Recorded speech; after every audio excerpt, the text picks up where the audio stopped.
As we discussed in the previous video, public opinion leads into our behaviors as a voting population. Voting comes along with a great deal of protections and afforded rights amongst the citizenry, such as the 24th Amendment, the Voting Rights Act, access to online voter registration, the National Voter Registration Act, even the ways in which we regulate and organize elections have allowed more access to voting than ever before. Despite it being imperfect, the National Commission on Voting Rights has done an immense scaled operation to gain people's access to the voting booth and ensure that they do not only have access, but that they also participate.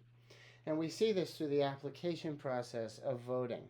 Okay? We have a variety of systems in place to allow people access to register. Then we move on to the next stage of actually participating. When we look at voter turnout, we break ourselves up into fictitious factions or groups in which we organize ourselves. In terms of voter turnout, we do this mostly in the largest category by age. Okay? Individuals 65 and older are most likely to participate in any general election cycle or any local or state election, whereas 18 to 25-year-olds are the least likely. And there's a pretty textbook, straightforward reason for this. The older you are, the more participatory you become because the more you have to lose. The older you are, the more investments you have directly correlated with the economy, the more programs and resources you take from the federal government, and the more taxes you are inclined to pay. And because of that, these individuals are most likely to participate, as shown in the graphic on the right.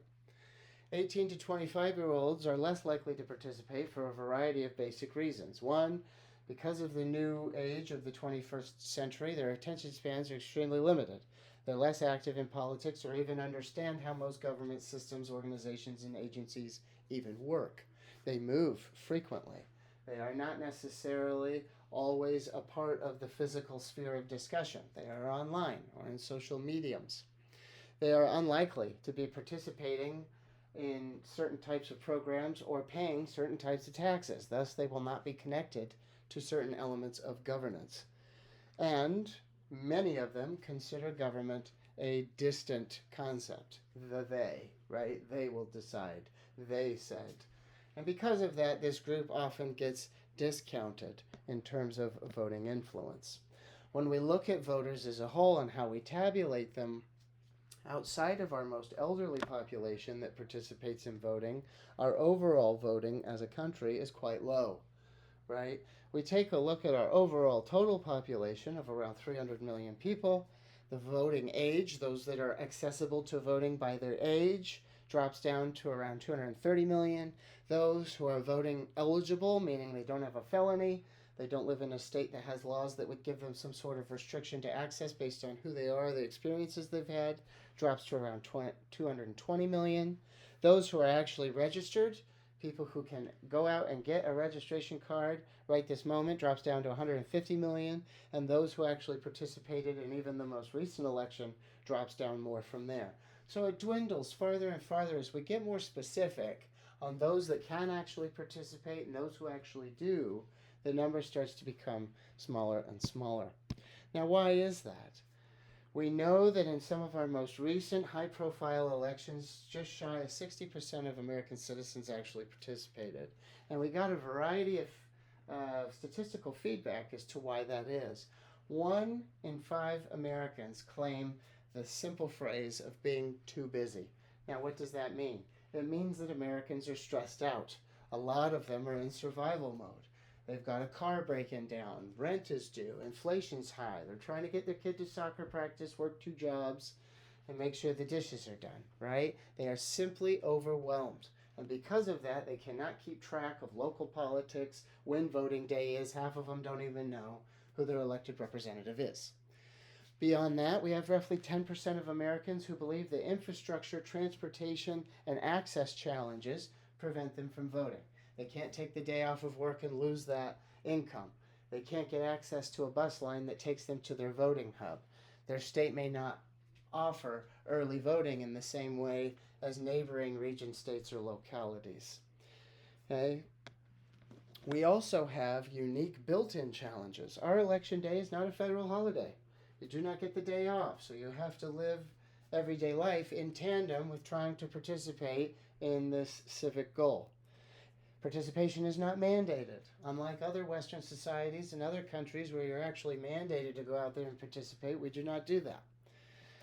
Some citizens will have restrictions. Early voting may not be as accessible as we mentioned earlier. And of course, some people participate in what we call social protest, where they are simply opting out as a form of protest against what has been offered in terms of the candidacy, platform, or policy.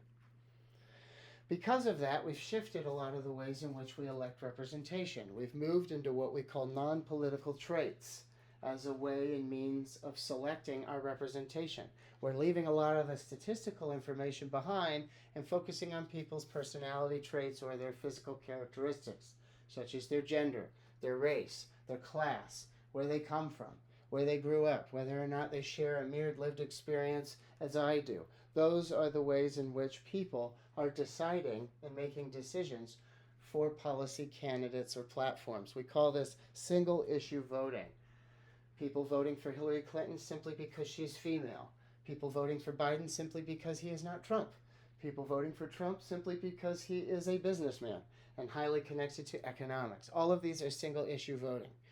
Okay? And some of us do this in different ways. We do this retrospectively, where we're looking at the past to make our decision.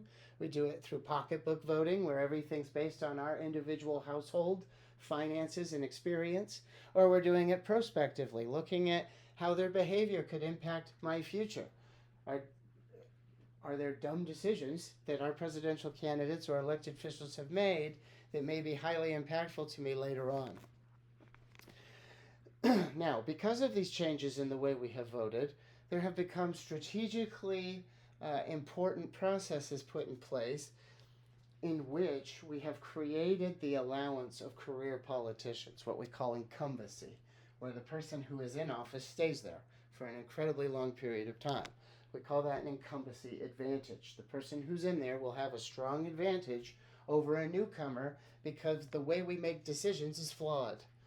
So people like Nancy Pelosi, despite their low approval rating in Congress, will continue to get reelected over and over again across 30 years because she has an advantage of already being in there, and she's taking advantage of the fact that we vote lazily. We also have another known issue known as gerrymandering, which is where we change the district and boundaries of a particular voting area to enfranchise or disenfranchise a particular group. Okay. This creates what we call competitive or open seats. A seat is either competitive or it's open, right? Competitive is pretty straightforward. It describes a race where the challenger must run against someone that is already in there, the incumbent, creating a challenge for that seat. Or it's open. No one is running against the incumbent for that seat, or no one stands a chance to come close. Okay? Both of these perspectives have been created because of our voting practices and behaviors. We've tried to pass a variety of campaign finance laws to try and tailor this, which you will read about in this section, trying to prevent certain amounts of money and influence within campaigns, making sure an individual has to say, I approve this message when something comes out on their behalf.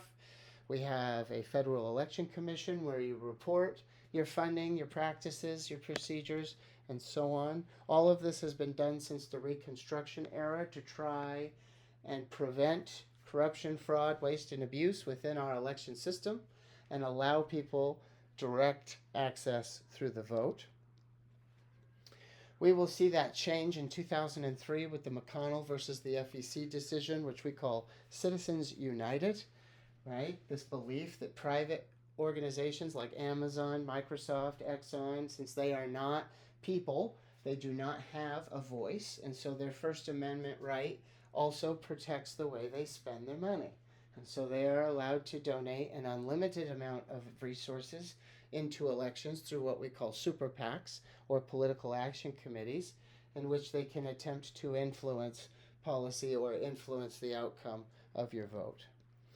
And because of that, we see strong effects on elections, namely the presidential election. Because of all of this heavy influence in terms of how we vote, how lazily we vote at times, and how many influences there are acting upon it alongside us, it disproportionately moves the weight a state carries in any given general election.